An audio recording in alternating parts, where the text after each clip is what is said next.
Na última oportunidade que eu estive aqui, eu estava bem enfermo, e por isso que eu vou falar para vocês que, graças a Deus, eu estou bem hoje. Me sentia mal, e até durante a pregação teve um problema técnico que me ajudou a recuperar um pouquinho para continuá-la. E Deus sabe de tudo, né? Naquela mensagem eu falava como que esse vírus invisível, algo que não pode ser visto, que até poucos anos atrás a ciência dizia não existir. Até alguns séculos atrás a ciência falava que não existia o invisível. Eles criam somente no que se podia ver. Hoje já temos consciência do mundo invisível. Mas que esse invisível, tão pequeno, tão insignificante, foi usado por Deus. Porque a Bíblia fala que Deus pode usar as pragas como servo.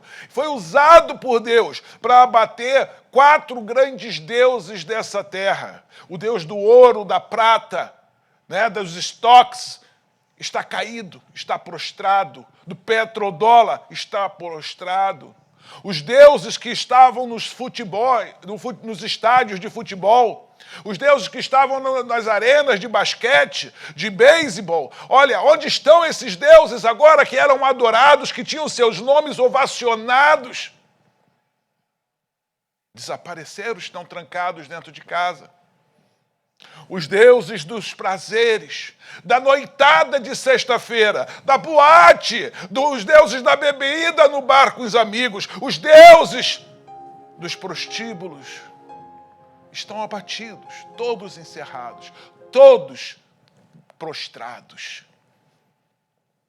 E o Deus da religiosidade, aquele que vinha à igreja para cumprir um compromisso, ou para ser visto, ou para agradar o pai, para agradar a mãe, para agradar o esposo, ou para agradar a esposa, todos esses estão prostrados. E se você está buscando a Deus na sua casa, é porque você realmente você tem o desejo de louvar e glorificar o nome dele.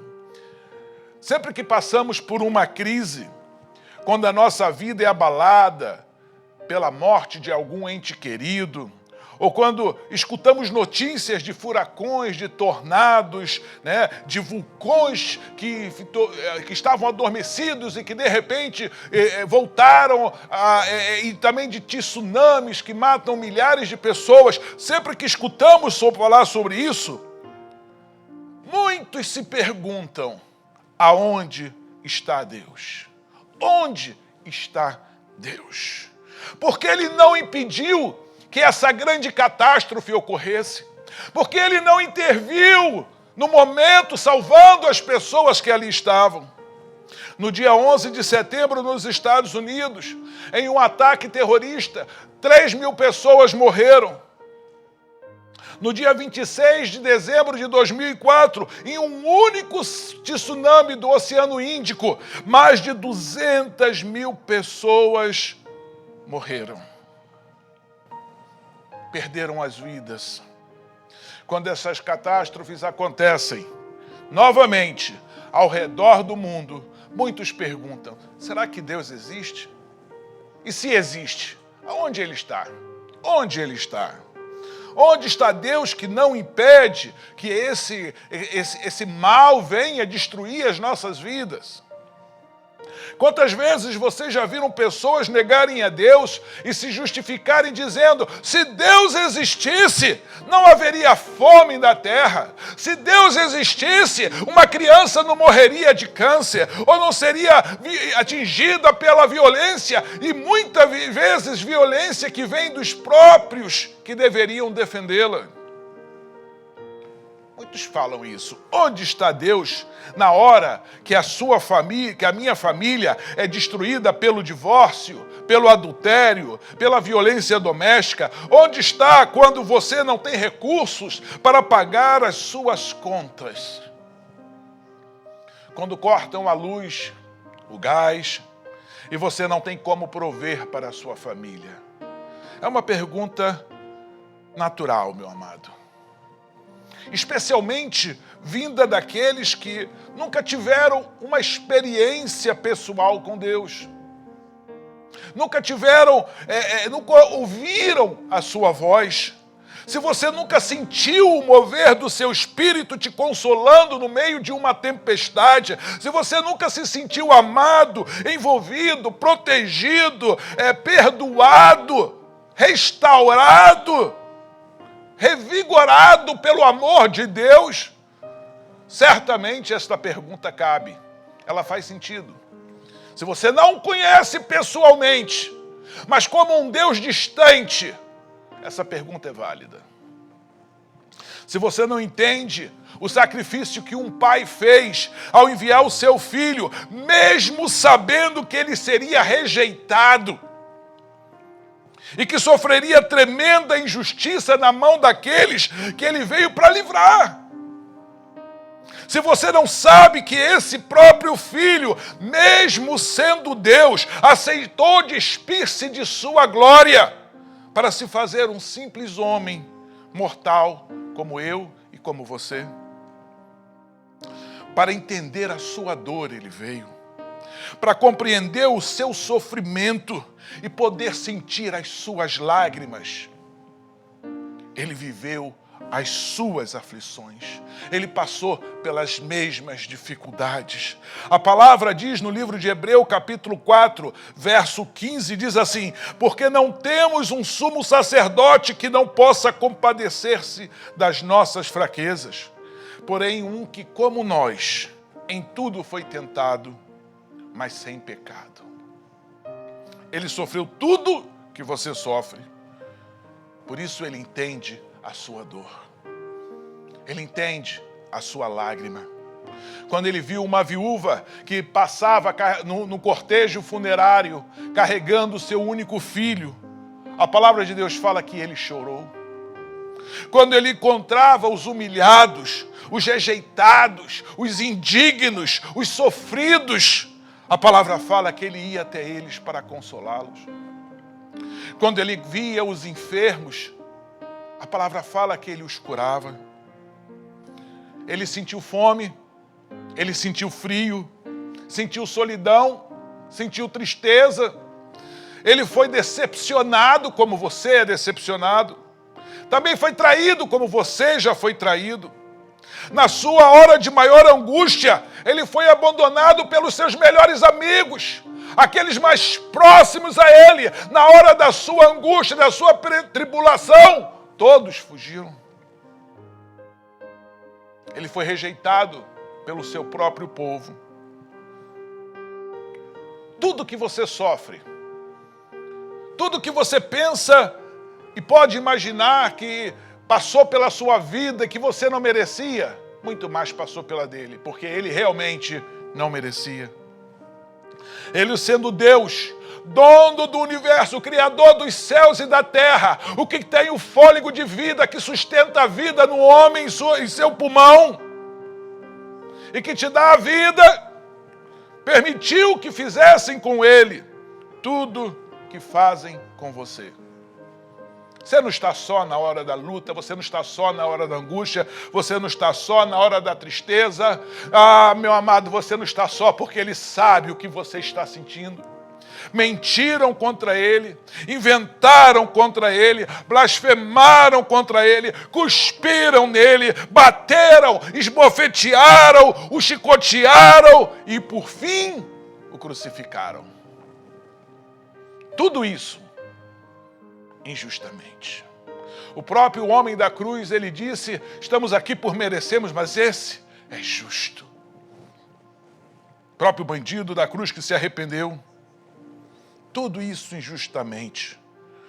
Mas se você não sabe que ele fez isso, se você nunca tinha ouvido falar desse Deus tão tremendo, tão misericordioso, tão cheio de graça, que foi capaz de entregar o seu próprio filho, e desse filho que foi capaz de aceitar, de se submeter a uma situação tão humilhante, daqueles que são infinitamente inferior a ele.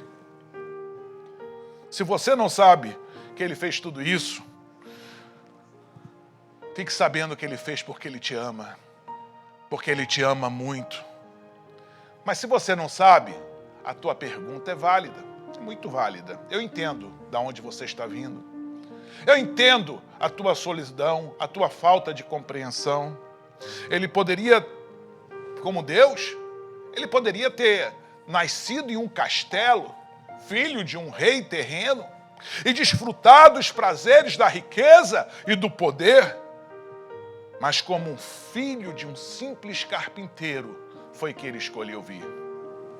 Nascer numa manjedoura, de uma família humilde. Ele veio para ser humilde, amado. Ele veio para sofrer as dores terríveis que você chora. Ele veio para sofrer uma morte cruel, dolorosa.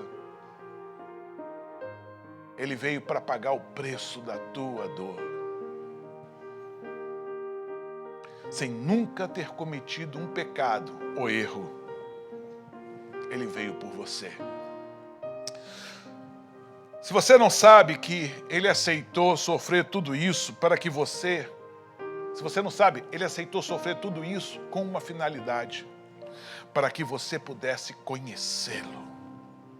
Para que a barreira que separava você de Deus fosse rompida, para que o véu fosse rasgado, para que você pudesse hoje, aí mesmo, na sua casa, no seu quarto, aonde você estiver, pudesse hoje mesmo ter acesso à sua presença. Somente por isso. A Bíblia fala que vermezinho de Israel, povozinho de Jacó, o que a Bíblia diz é que ainda que você fosse o único ser humano, você, o João, a Maria, o José, o Antônio, o Carlos, qualquer que seja o teu nome, ainda que fosse o único ser humano na face dessa terra e que necessitasse da salvação de um Redentor, ele viria exclusivamente por você.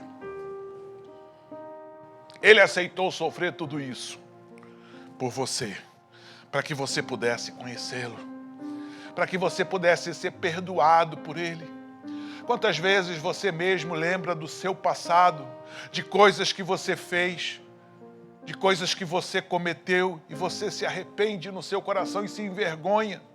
O Senhor fala que Ele perdoa os teus pecados. Se você vem até Ele, confessa as tuas iniquidades, aceita-o como Senhor e Salvador, Ele perdoa os teus pecados. E tremendo aqui no livro de Isaías, fala que Ele dos teus pecados não se lembrará mais. Você mesmo não consegue esquecer, mas Ele fala, eu já não lembro mais. Ele fez isso por você. Ele veio para te libertar. Ele veio para que você pudesse conhecer, ser perdoado, ser restaurado, ser liberto de forças espirituais do mal que operam contra a sua vida. A palavra de Deus fala que o diabo veio para roubar, matar e destruir. Ele opera, essas forças operam contra a sua vida, mas ele veio para tomar a tua frente, para ser a tua torre forte, a tua proteção segura. Mas se você não sabe disso, ele veio porque ele te ama, porque ele te ama muito. Mas se você ainda não sabe, não entende esse amor, eu digo que a sua pergunta continua sendo válida. Agora, se você me pergunta, onde está Deus? Quando essas coisas acontecem, eu poderia te dizer. Eu posso te dizer não porque seja melhor, ou mais inteligente, ou mais digno que você. Eu posso te dizer, sabe por quê? Porque eu já fui como você. Eu já o rejeitei. Eu já zombei dos que criam no seu nome. Eu já ri. Eu já busquei outros deuses. Eu fui como você. Mas um dia eu o encontrei. Um dia eu encontrei o seu amor, com a sua graça, amado, maravilhosa graça, ele me perdoou, apagou todas as minhas transgressões, perdoou todos os meus pecados, de graça, amado, sem me pedir nada em troca, de graça, simplesmente assim. Ele me perdoou, me amou, e hoje me chama por filho. Hoje, Ele é meu Pai, o meu Senhor, o meu Redentor, o meu Deus forte, a minha torre segura. Ele é a minha esperança, Ele é a minha segurança, Ele é a minha paz. Por isso, eu posso falar aonde Ele está. Eu posso te dizer, porque a palavra de Deus me revela. Sabe onde Ele está, meu amado? Ele está em cada fôlego de vida que você respira. Porque João 1,4 fala que Deus é a vida. Ele está na luz que ilumina o teu ambiente, que ilumina o dia. E a luz que brilha nas estrelas ilumina a noite, reflete nas estrelas iluminando a noite. Porque a Bíblia fala em João 1,5 que Deus é luz. Ele está no amor que você sente pela sua família, porque 1 João 4,6 fala que Deus é amor. Ele está no perdão que você busca, porque Salmos 29,11 fala que Salmos 36,5 fala que a misericórdia do Senhor está no céu. Quantas vezes você busca perdão, você busca misericórdia e não encontra neste mundo, mas ela está no céu, meu amado, agora mesmo, por mais vermelho que sejam os teus pecados, por mais sujo que você se sinta, Ele pode te fazer alvo como a neve, purificando-te. Ele está na força que você necessita para seguir vivendo. No meio da crise, no meio da luta, no meio da dificuldade, Ele é a força que você necessita, porque Salmos 29,11 fala que Deus é quem dá força aos seus servos. Ele está na água que você bebe, porque Deuteronômios 11,11 fala que a água e a chuva vêm do céu. Ele está na paz que você tanto deseja.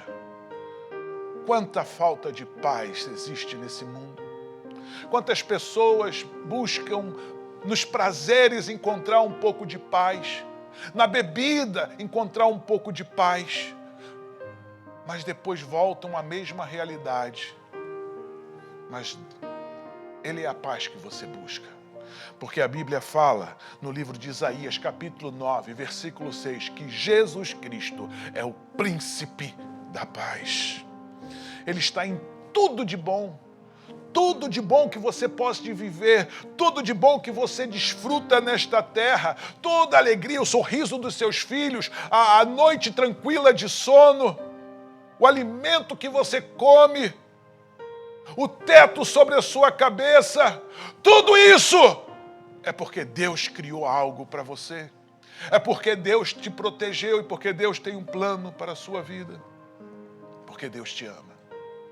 A palavra de Deus fala em Tiago capítulo 1,17, toda boa dádiva e todo presente perfeito vem de cima, desce do Pai das luzes celestes, o qual não muda e nem a sombra de variação. Tudo que é de bom que tem na sua vida, tudo que é de bom que você já experimentou, veio primeiro pela permissão de Deus.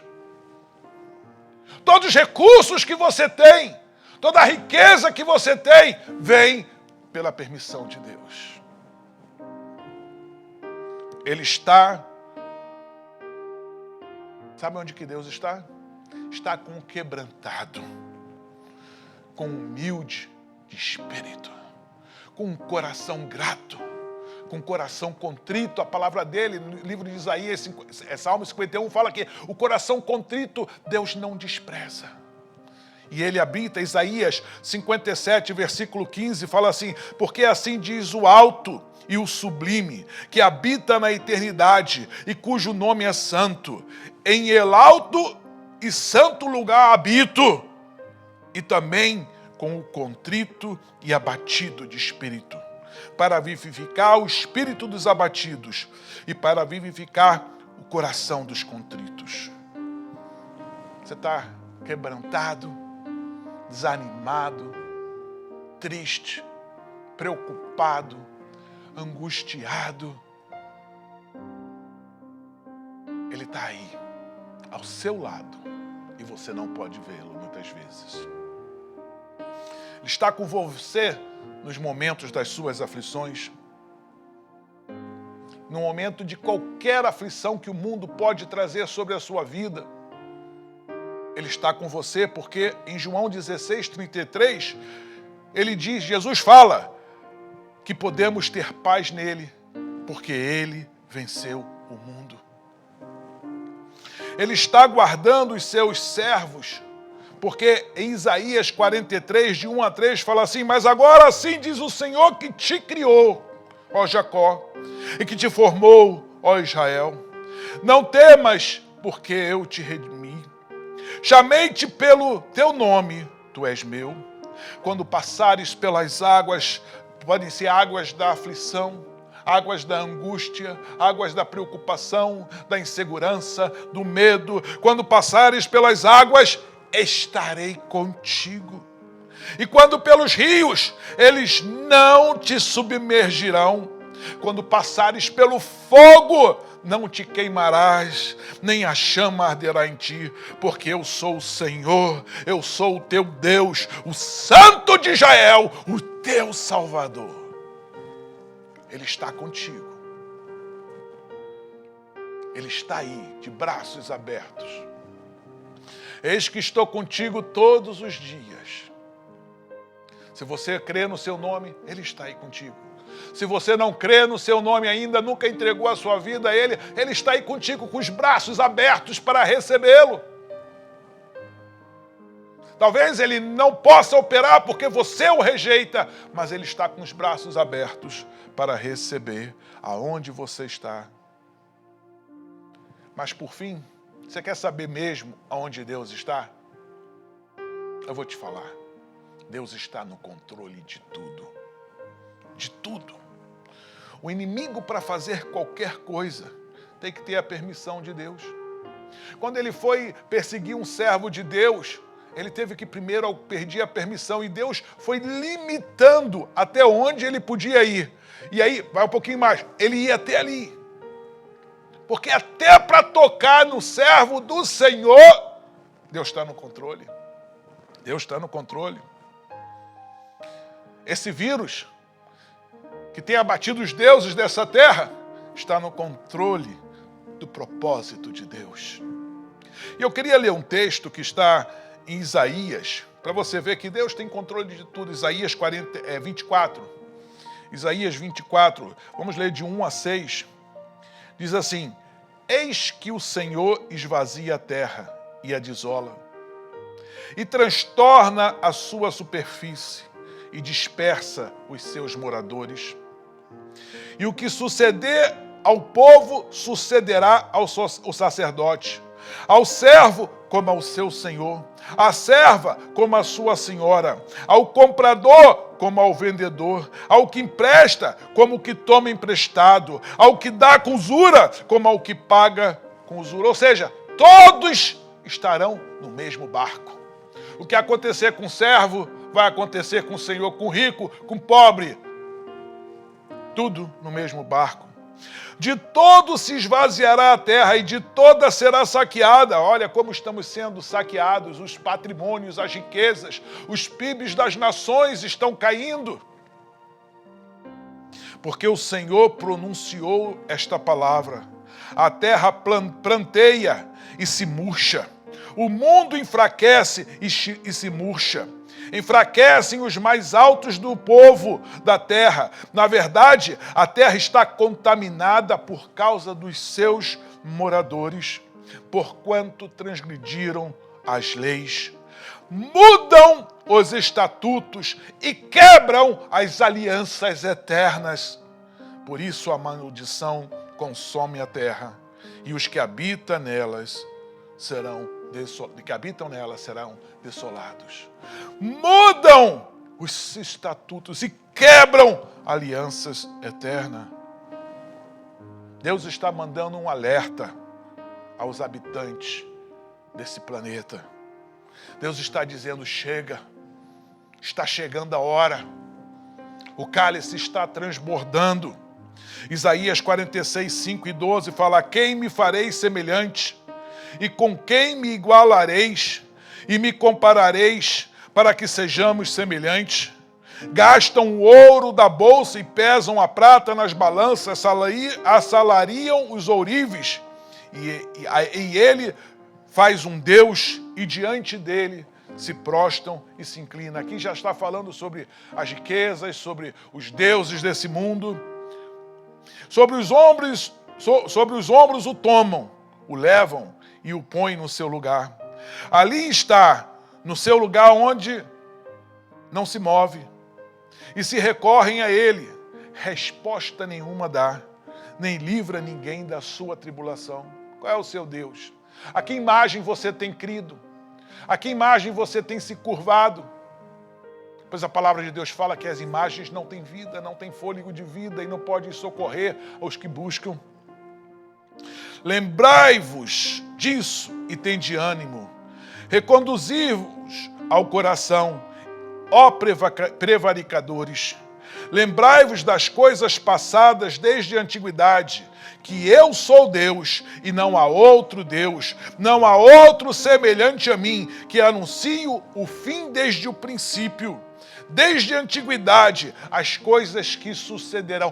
Tudo que está acontecendo hoje, o Deus Todo-Poderoso já havia anunciado.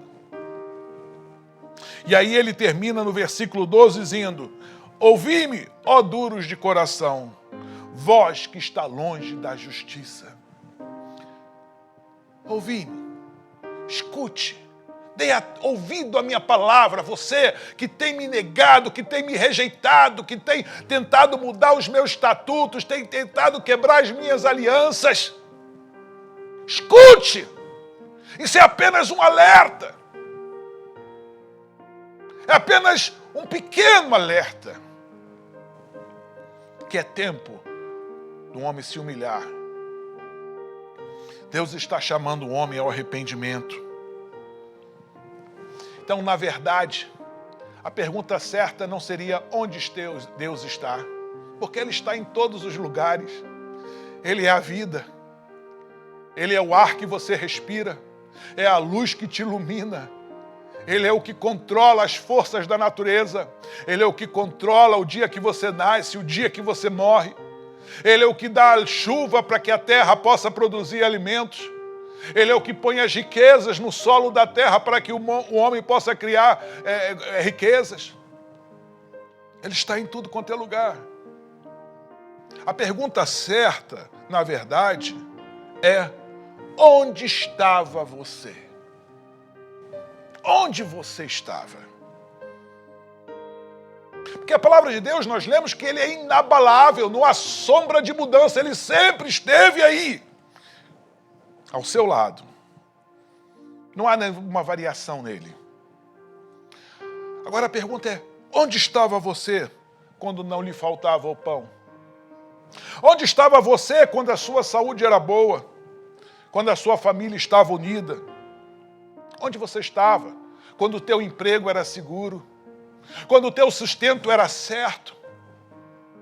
Quando tudo estava muito bem, onde estava você? Naqueles dias, você não perguntava por Deus. E agora eu te pergunto, onde estava você? Salmos 2:15, 1-5 fala assim: porque se amontinam os gentios e os povos imaginam coisas vãs, os reis da terra se levantam e os governos consultam juntamente contra o Senhor e contra o seu ungido, dizendo: rompamos as suas ataduras e sacudamos de nós as suas cordas. Aquele que habita nos céus se rirá. O Senhor zombará deles, então lhes falará na sua ira e no seu furor os turbará. Onde estava você, meu amado? Quando quiseram quebrar as alianças eternas instituídas por Deus? Quando os homens instituíram um aborto completamente abominável por Deus, onde você estava? Apoiando? Suportando? Onde você estava? Praticando? Sacrificando vida de crianças que nem ainda puderam ver a luz do dia. Inocentes, indefesas. Quando dizem que eles Eles, os governos dessa terra, os homens que habitam essa terra, e não Deus, devem determinar o formato do casamento e a constituição da família. De que lado você ficou? Onde você estava quando quiseram mudar aquilo que Deus desde o princípio criou e uniu o homem e a mulher e os formou em um? Onde você estava?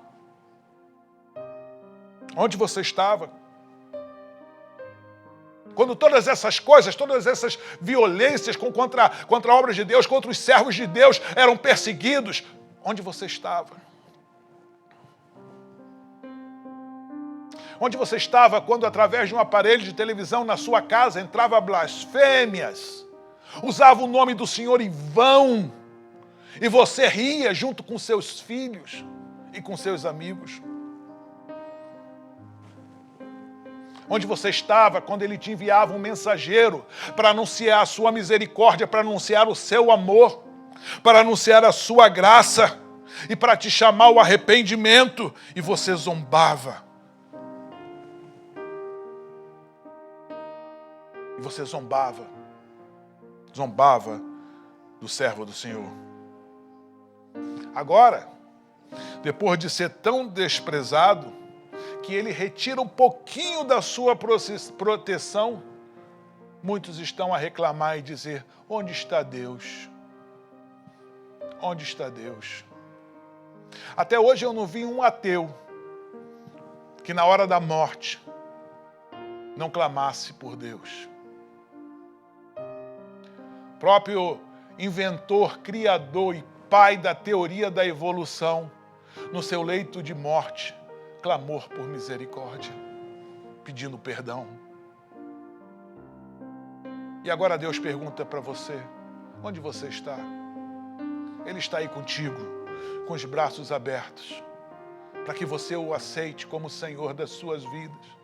Ele está pronto para te perdoar, Ele está pronto para te envolver com seu amor, para te proteger com a sua mão poderosa. Ele está pronto para te guardar e te livrar de todo mal. Ele está pronto para curar as tuas feridas, sarar os teus traumas, restaurar a sua vida, a sua casa, a sua família, as suas finanças, porque Ele é Deus sobre todas as coisas. Ele é dele, está no trono alto e sublime, como nós lemos, adorado pelos anjos que cantam santo, santo, santo, 24 horas por dia, glorificando o seu nome. Mas Ele também está aí, com você que está abatido, que está contrito, que está preocupado, angustiado.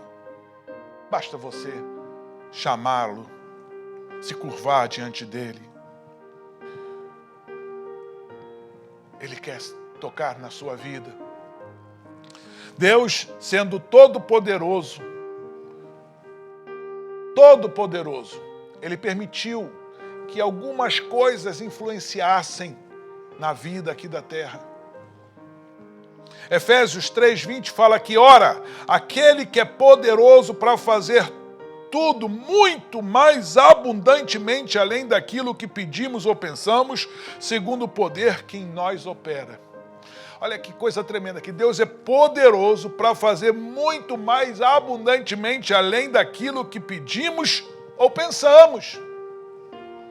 Mas ele fala depois, segundo o poder que nós opera. E quais são esses poderes que operam nesse planeta? Que Deus instituiu, que Deus respeita. O primeiro é o livre-arbítrio.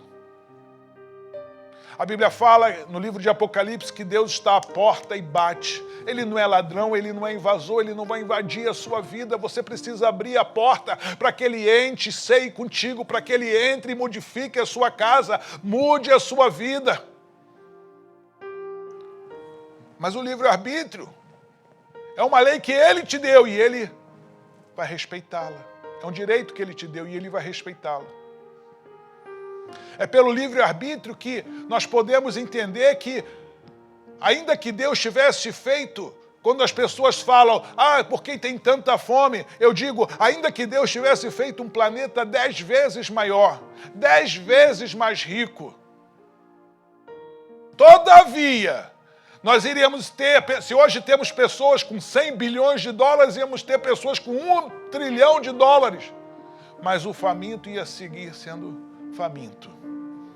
Porque não é pela falta de riqueza, não é porque Deus proveu o suficiente, é pela nossa ganância.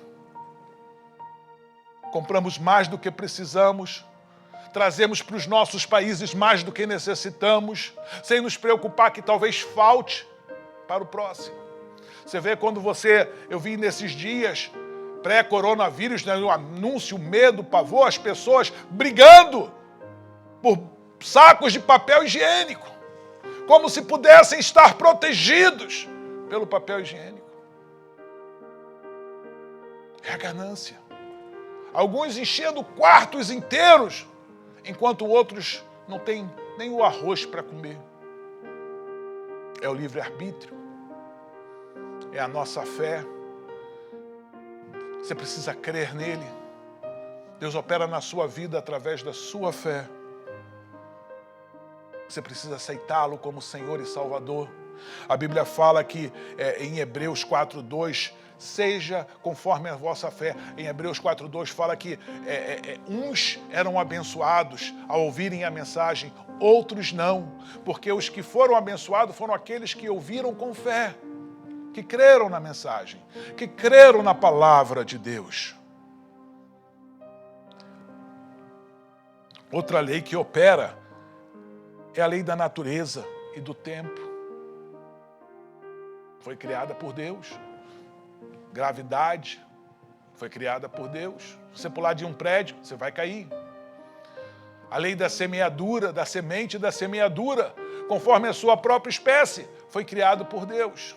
São leis naturais que operam nesse mundo e que nós precisamos entender. Que existe uma vontade soberana de Deus, como está em 1 João 5:14 e 15, que nada pode sair dessa vontade soberana, mas dentro desse plano de Deus, Deus nos concedeu alguma liberdade. E ainda temos um inimigo, o maligno, que se você não está embaixo da proteção do Senhor, ele pode tocar na sua vida. Meu amado, onde está Deus? Não é a pergunta exata. A pergunta é: o que que você fez? O que que você fez do que Deus te ofereceu? Quantas vezes você foi grato? Quantas vezes você levou a sua família à presença do Senhor? Você foi o sacerdote da sua casa? Quantas vezes você ensinou os seus filhos no caminho do Senhor para que quando crescer, ele não se desviem? A pergunta é você. Onde você está agora? Eu vou terminar essa pequena mensagem com uma historinha que vai te ajudar a compreender, se você não conhece a Jesus. Existia numa cidade um homem muito rico, muito rico. E ele tinha um único filho, seu único filho, ele já era um senhor. E ele tinha uma paixão muito grande por obras de arte, de todos os tipos. E ele compartilhava essa paixão com esse filho, que também havia desenvolvido o prazer e a apreciação pela mesma coisa.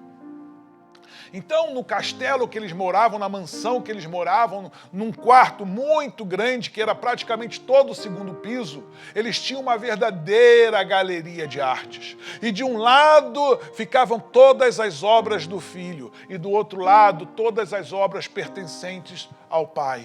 E os dois passavam horas ali conversando, analisando, discutindo, desfrutando da companhia um do outro. Ali haviam obras valiosas de Michelangelo, de Monet, de Van Gogh. Mas o tempo passou e teve uma guerra. E esse filho teve que participar, por ser jovem, teve que ser levado para os campos de batalha. O pai ficou ansioso, preocupado, mas o filho tinha que ir. Um dia chega a notícia que o filho havia perecido. Havia morrido aquele filho. A alegria maior daquele pai não estava naquelas obras, naquela riqueza, naquela beleza. A alegria maior do pai estava em ver e conversar e participar de uma comunhão com seu próprio filho. E agora, tudo tinha perdido sentido. O filho estava morto. O pai ficou muito triste. Passaram-se ainda algum tempo. E um dia de chuva forte, alguém toca na porta. E o pai, deprimido, já tinha enviado todos os seus servos para recolherem-se. Então ele resolveu contestar a porta. E lá estava um homem simples, de aparência brusca, sofrida, de mão grossa, calejada pela pá da enxada, pela enxada, né?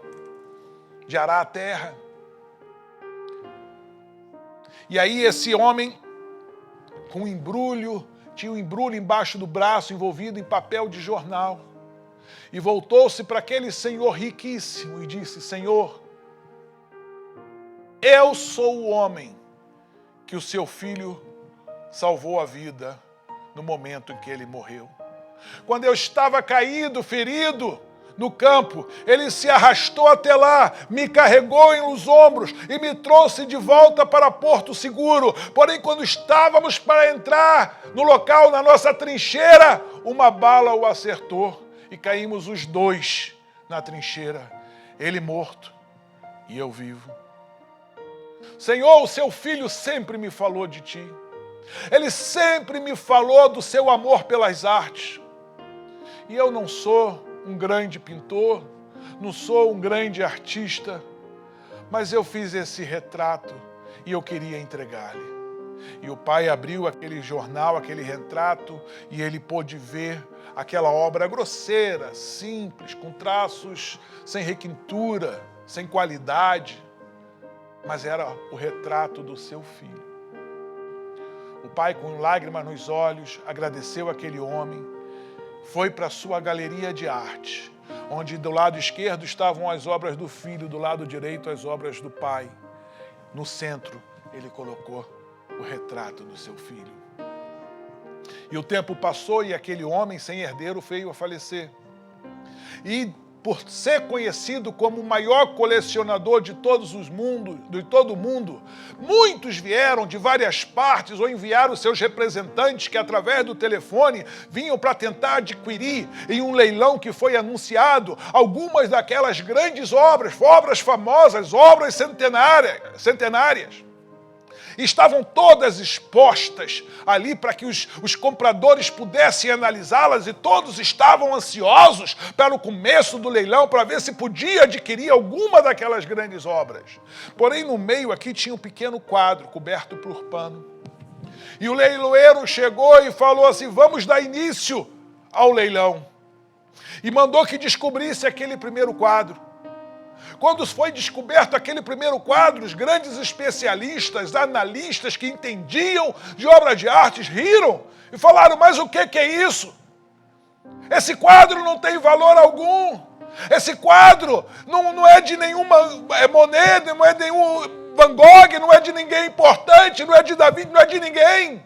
Quem pintou esse quadro? Meu filho poderia ter feito algo melhor. Isso é uma brincadeira, nós viemos aqui para adquirir essas grandes obras aí atrás, e não esse quadro. E todos reclamaram, dizendo não querer ofertar nada pelo quadro, que era o quadro do filho. Então o leiloeiro bateu o martelo e disse: o leilão está encerrado. E novamente todos ficaram revoltados. Olha, eu vim da Ásia, eu vim da Europa, e você está dizendo que o leilão está encerrado sem ter vendido nenhuma peça sequer. Todos reclamavam da atitude do leiloeiro e ele resolveu explicar. E ele falou: eu tenho que encerrar o leilão, porque no testamento do pai estava escrito que a primeira obra a ser leiloada teria que ser essa. Não poderia vender nenhuma das outras enquanto essa não fosse leiloada. E todos riram e falaram: isso não é uma coisa séria. Porém, no entanto, um homem lá atrás, um homem simples, que estava ali perdido no meio daquela multidão de milionários, bilionários, levantou as mãos e disse: Senhor, eu conhecia o filho, e eu conhecia o Pai. Eu não tenho muito dinheiro, eu não tenho nada na verdade, mas eu gostaria de comprar esse quadro do filho. Eram pessoas muito boas e eu queria tê-los na minha vida. Mas eu só tenho $10. E aí todos falaram, venda, venda, isso não vale $1, venda. E o leiloeiro falou, ok, primeira oferta, $10, dou-lhe uma.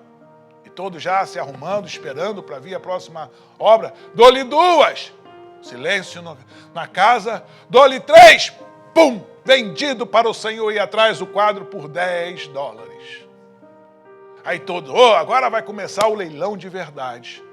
E o leiloeiro novamente bate o martelo e fala, o leilão está encerrado. Mas como encerrado? Se antes você disse que esse quadro horrível tinha que ser vendido antes, para que os demais pudessem ser leiloados. Agora que ele foi, você fala que o leilão está encerrado? O leiloeiro fala, sim, está encerrado, porque o pai estipulou no seu testamento que quem adquirisse o quadro da foto do filho herdaria todas as suas riquezas. E é assim que Deus faz.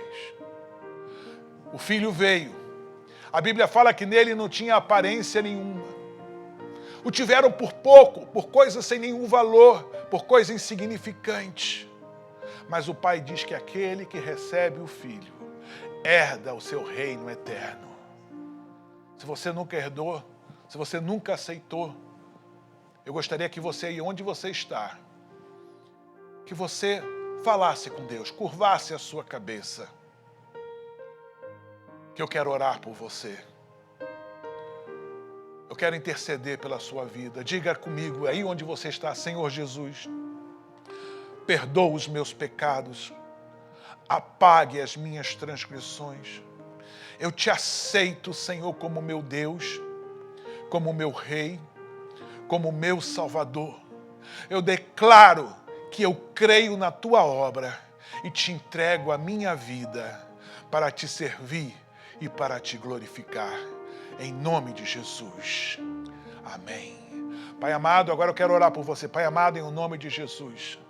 Eu quero nesse momento de tanta incerteza, de tanta dúvida, insegurança e medo, clamar, Senhor amado, não só pelos teus servos que nos escutam, Senhor.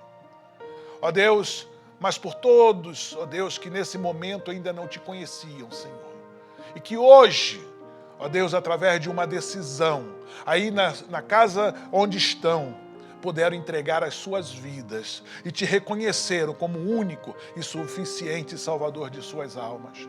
Ó Deus, visita o teu povo. Ó Deus, agora que eles são parte do teu povo, visita o teu povo, supra as suas necessidades, guarda de todo mal, livra de toda ação do inimigo, protege, Senhor, contra todo o plano do inimigo, Senhor.